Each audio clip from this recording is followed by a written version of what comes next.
good morning. Can everybody hear me okay?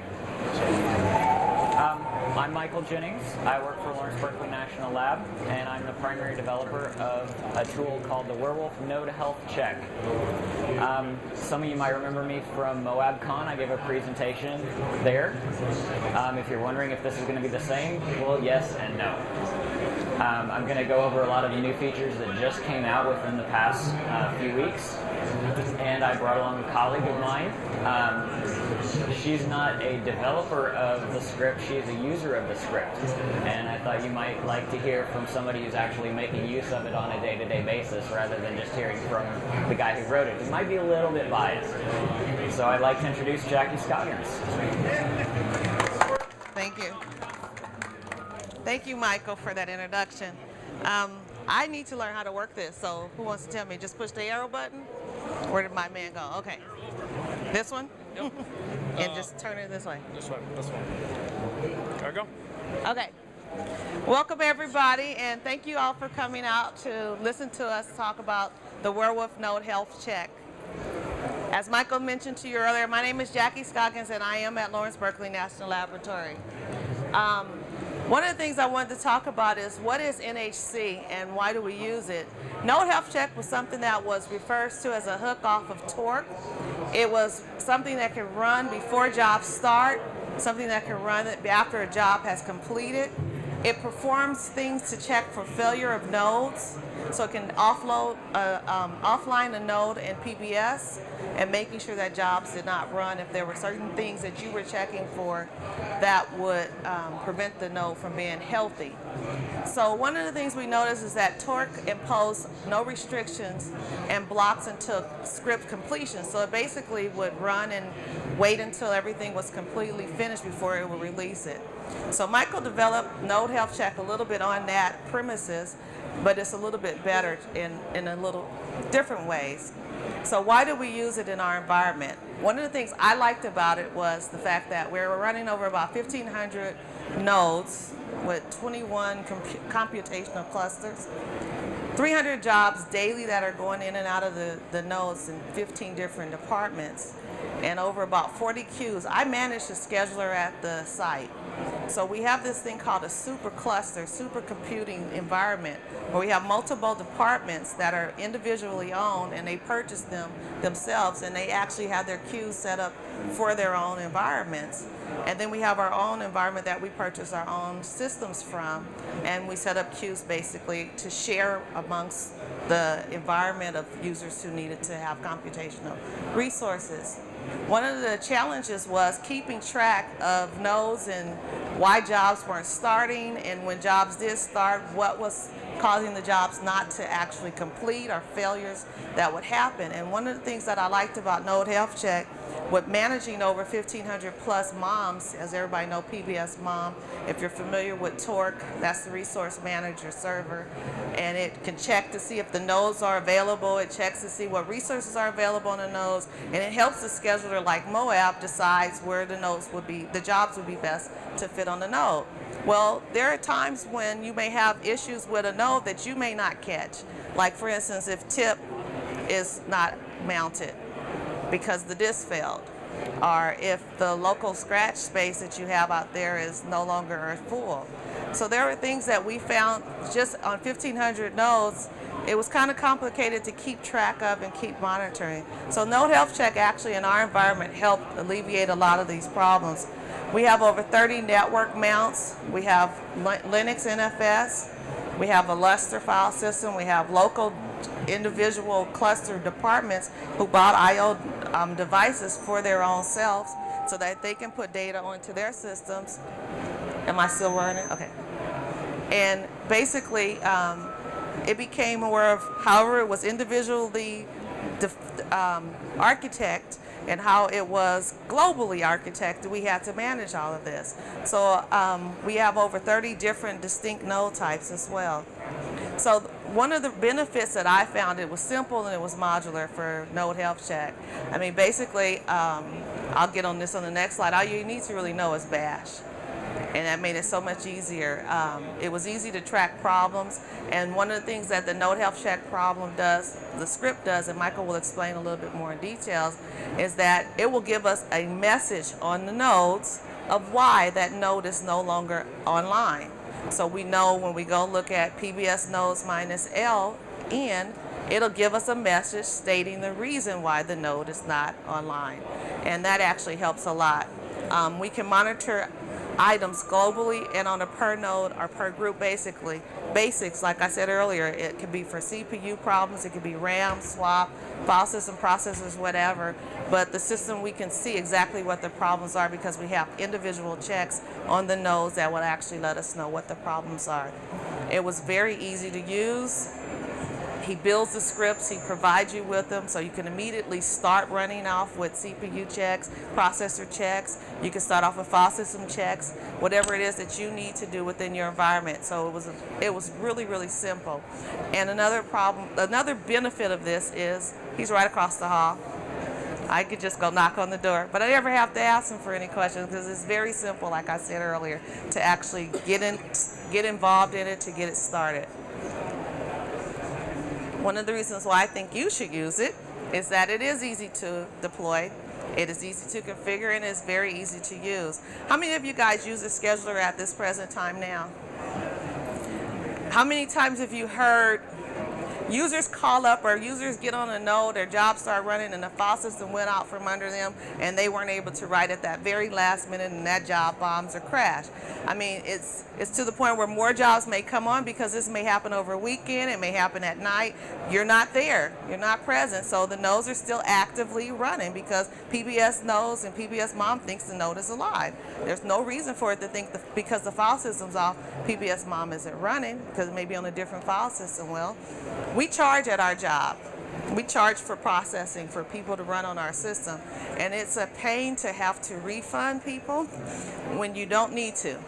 And so one of the benefits of having Node Health Check is that it's monitoring, it's watching, it's our eyes and ears and our everything is touching the system, and it's actually making sure for us that there are no real problems that we can't address and that the nodes won't start jobs and fail.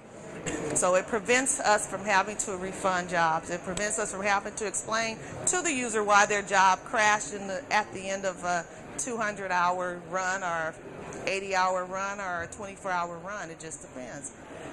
It's easy to diagnose these things for the user so that they know why their jobs did not start. It automates common troubleshooting, so personally we can focus on other solutions, other problems, like looking at other things that may be needed on the system, improving our queues, setting up different environments that we may need to do. And there's no need to monitor multiple nodes and catch a problem one node at a time. For me, that's what's made it much easier and much simpler to use. And I think that's my last slide. And now what I want to do at this present time is I want to introduce Michael so he can go into depth of what it is that NHC is about. Okay? Thank you.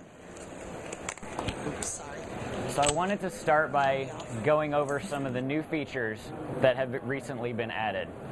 When I spoke at MoabCon, we were using 1.1.4. I have now released 1.2, and since then I did a bug fix update, so 1.2.1 is now current.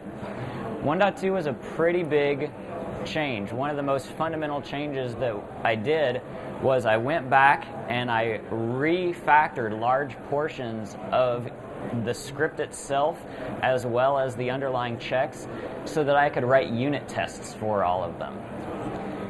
If you've ever written a large program or even a small program, you know that fear of, I changed this little bitty thing, what's going to screw up?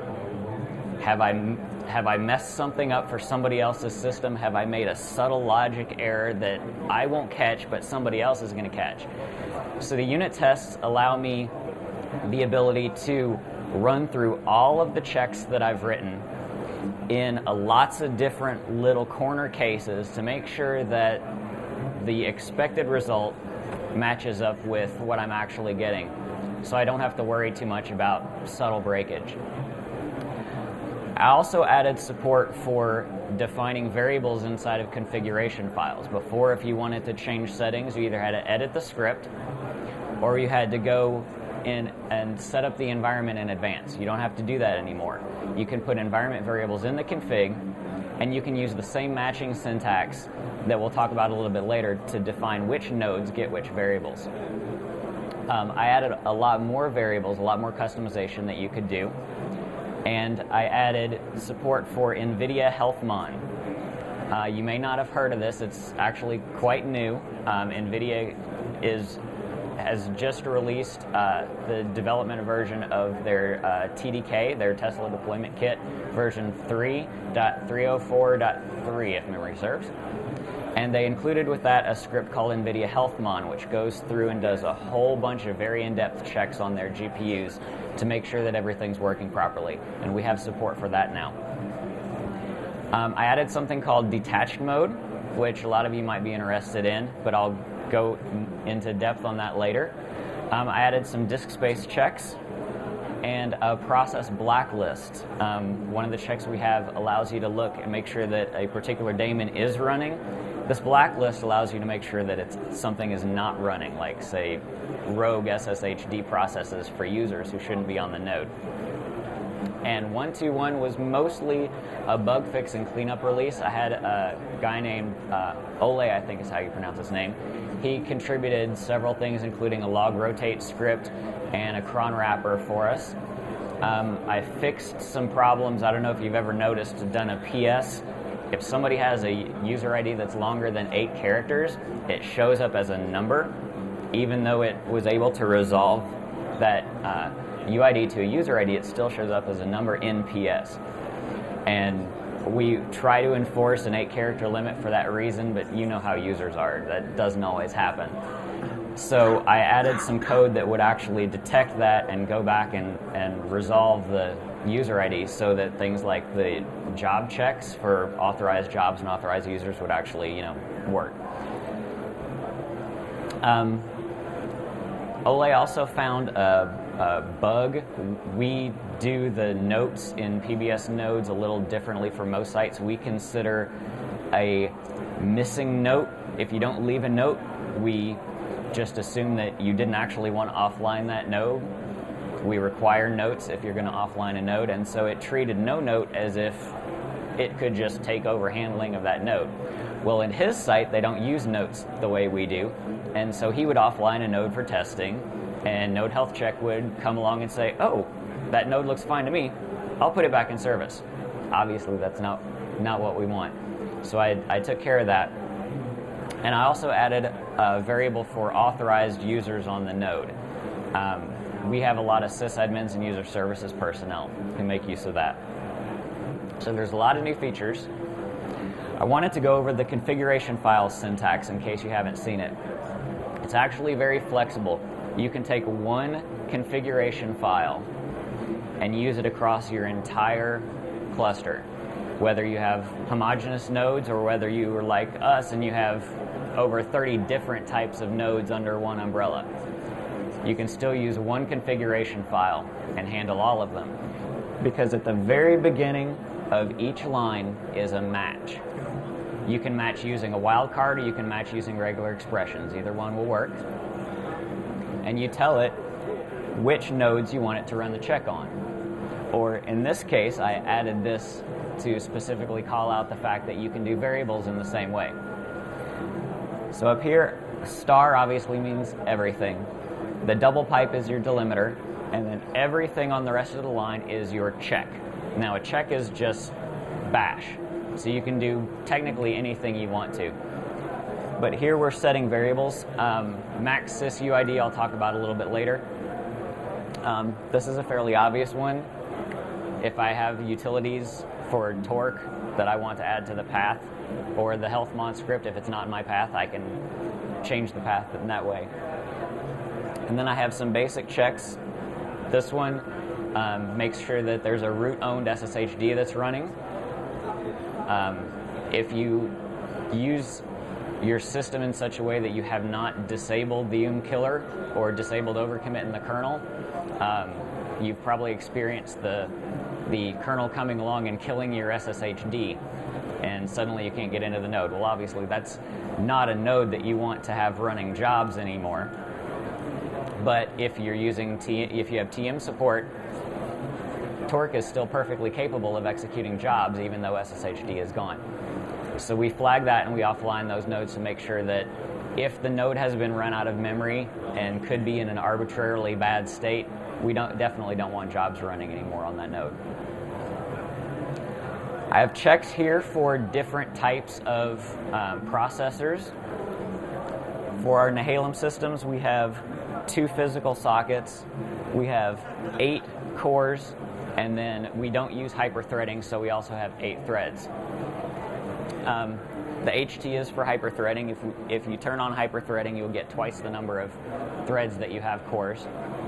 And then the Westmers use 12-core processors, so we can delineate by the name of the node which number of CPUs or sockets or cores we're looking for.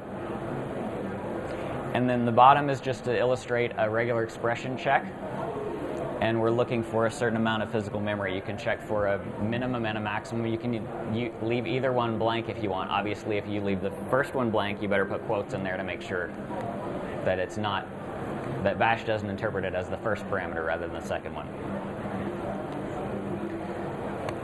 So as I said, I added a lot of variables that you can customize now. I wanted to point out some of them in particular. Path, fairly obvious. We start with the secure path, bin, user bin, sbin, user sbin.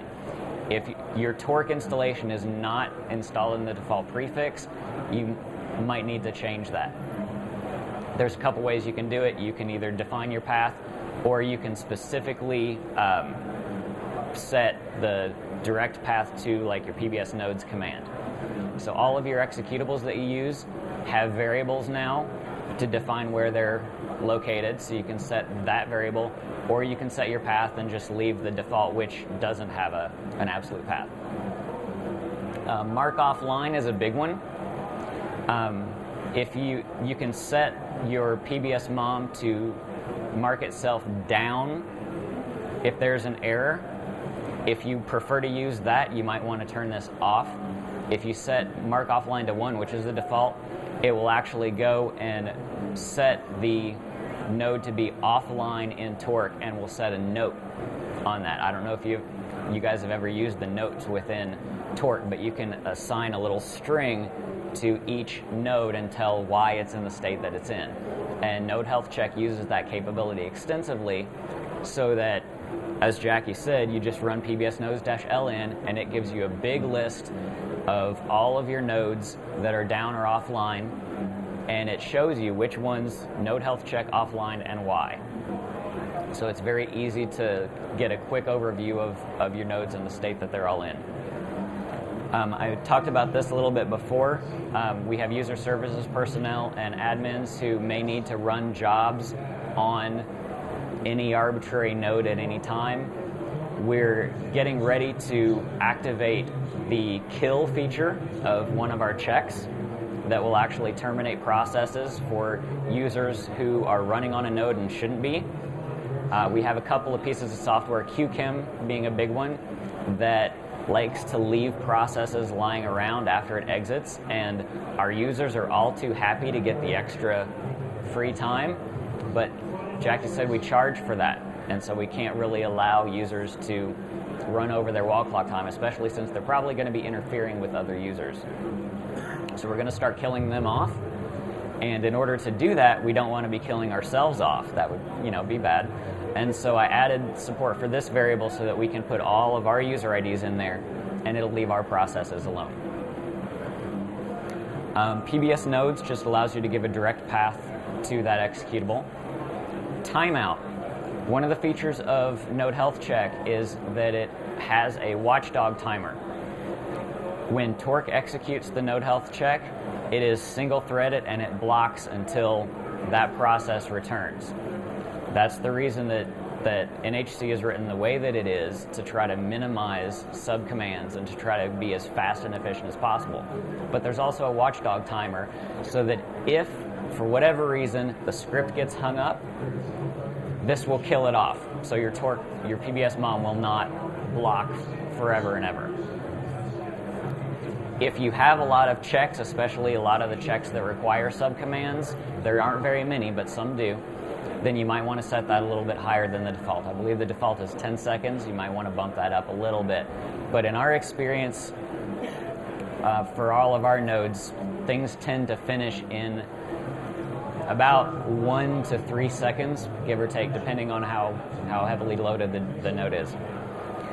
And then we write a log file as we run to tell you which checks we're doing and which ones passed, which ones failed.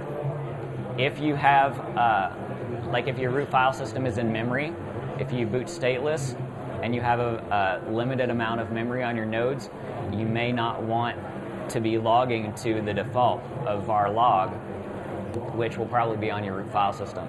So you might want to turn that off. So as you can see, we have a large number of existing checks. I'm not going to go through all of them. I did want to call out the one new one for blacklisting a particular command. You can specify the name of the command and any arguments, and you can specify an optional owner. And with this one, you can actually negate that. So I mentioned earlier, you might want to check for SSHD processes that are owned by a user rather than root. And using that exclamation mark root is how you would do that. The new stuff, we have a lot of disk space checks. The downside of using these, and I'll say this right off the bat, it has to run the df command in order to get that information. There isn't really a reasonable place in proc. I use proc very heavily, but there isn't really a place in proc to get that, at least that I know of. And so it has to spawn df. If you've used a lot of NFS file systems on your clusters, you know as well as I do, there's a risk that df will hang. So keep in mind, if you use any of these checks, there is that risk. Now, I've done two things to mitigate that. One thing is, once you use one of these checks, you're done. The df command will read all of your file systems, get all the information, and store it in cache. So once you've used it once, you can use it 100 times, and it won't make any more difference. The other thing is detached mode, which I'll get to in a little bit. So the checks are basically self-explanatory. One interesting thing is you can specify the sizes as an absolute number of kilobytes, or you can specify it with a suffix, either like G or GB, either one works. Capitalization doesn't matter. It'll parse all of that stuff out for you. Or you can specify a percentage. If you want to look for 95% full or 98% full, or you want to leave at least 5% free, all of that stuff works as well. Are there any questions so far? Okay. I wanted to specifically talk about NVIDIA HealthMon. A guy named Robert Alexander worked on that with NVIDIA. He came to a conference that our IT department put on. Nice scarf, by the way. Bernard introduced me to him.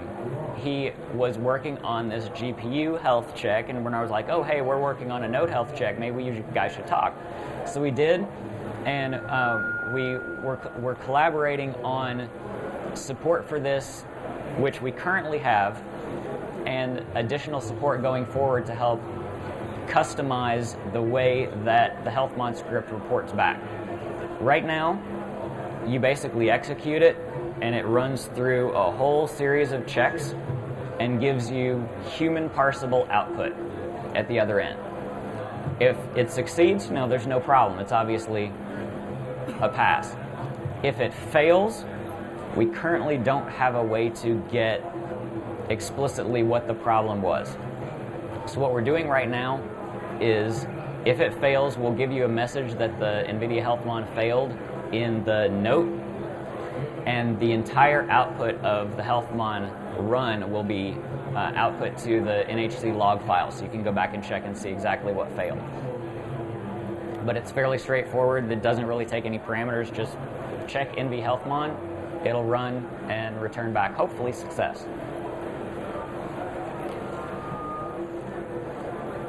So, detach mode. I believe it was Brock Palin from the University of Michigan had brought up the idea a while back about having a daemon that runs in the background and does all of the health checks separately from your PBS-MOM, and then writes the results of those checks to a file, and then your health check script would just come along and check the status of whatever happened. Well, while that would work and is a good idea in some respects, having yet another daemon running on the system, especially for clusters where you have very tightly coupled jobs, you don't necessarily want to incur the additional OS noise of having a daemon sitting around running checks all the time. So I tried to come up with a way that NHC could support that type of a mechanism, but without the added overhead of another background process, another daemon running all the time. So the idea I came up with was Detach Mode. What Detach Mode does is it basically forks the process as soon as it's done setting up the environment. The first thing when it runs, it reads etc sysconfig nhc. That's the file where you have to turn on Detach Mode, because by the time it goes to parse the config file, it's too late. So you have to turn Detach Mode on there. If you turn it on there, once it's parsed that file and finalized the environment, it will go and it will read the state file from the last run and then immediately fork. Then the background version of the script will go ahead and do all of the checks that you have configured, parse the config file, run all the checks, do all of that work, all in the background. That way, the window in which your PBS-MOM might block is as minimal as possible, well under a second. Then, the foreground process, all it does is take the result of the last run and act on it. It'll offline the node or return success, whatever the state was from the last time around. It handles that, and it's done.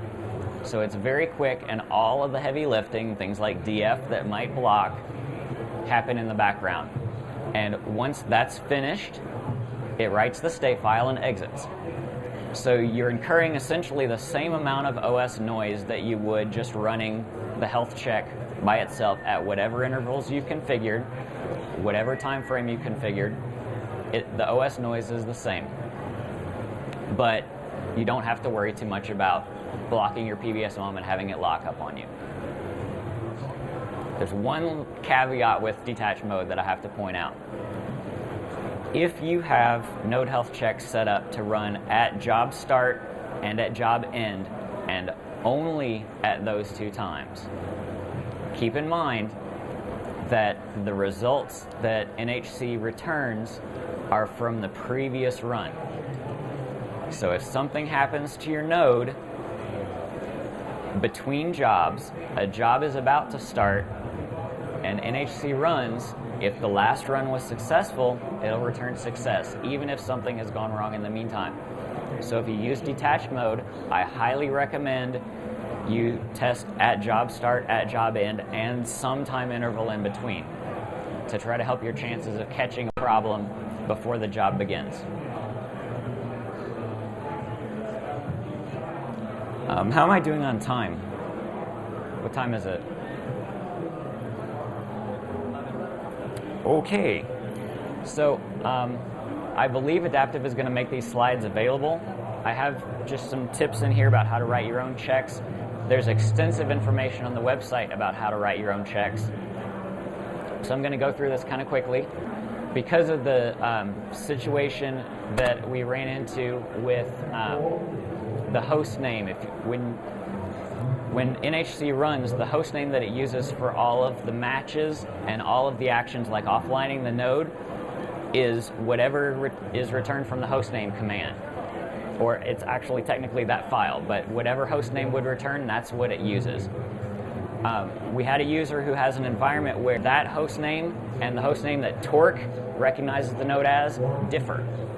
So if you're in that scenario, you might want to set hostname to this.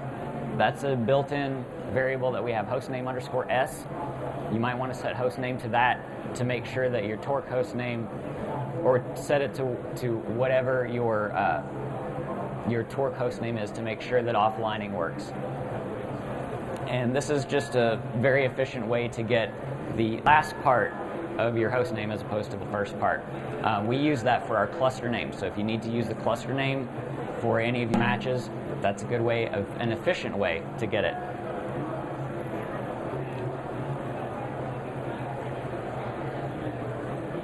That's all I have. If you'd like more information, I've got the URLs up there. The documentation page is very extensive. It goes through every single check that we support. It talks about all the arguments and what each one does. There are example configuration files there. Lots of the bash tips and tricks that I used for making sure that I don't have to fork and run sed and grep and awk and all those subcommands that can take time and potentially block. I use native bash absolutely as much as possible, so you'll find some very interesting code constructs in there. So all of that information is in the documentation page here. If you're interested in using it or potentially contributing, I encourage you to check out the Torque mailing lists and or the Warewulf mailing lists. They're all fair game. And if you have any questions, I'll be happy to answer them for you.